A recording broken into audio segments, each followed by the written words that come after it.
L'accouchement se produit généralement à la fin du 9e mois de grossesse. Le plus souvent, la mère est aidée par une sage-femme ou un gynécologue obstétricien. Le fœtus baigne dans le liquide amniotique.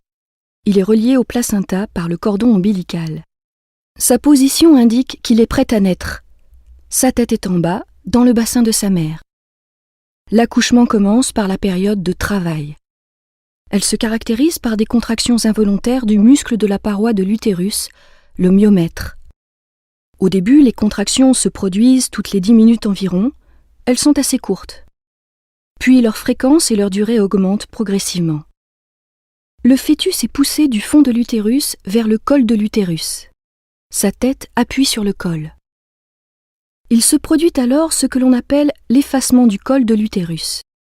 La tête du fœtus avance encore un peu et c'est la dilatation du col de l'utérus. Son diamètre d'ouverture est alors d'environ 10 cm. C'est généralement à ce moment que se produit la rupture de la poche des os. Le liquide amniotique s'écoule. La période de travail est terminée.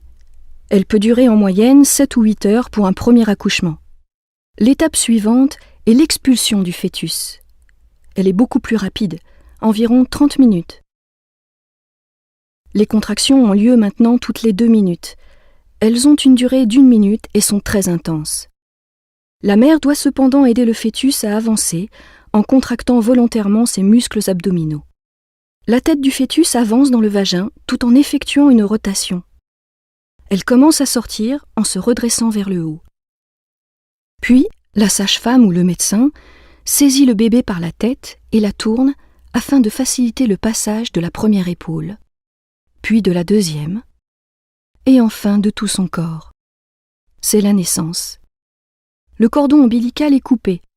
Sur le ventre du bébé, la cicatrice laissée par le cordon deviendra le nombril.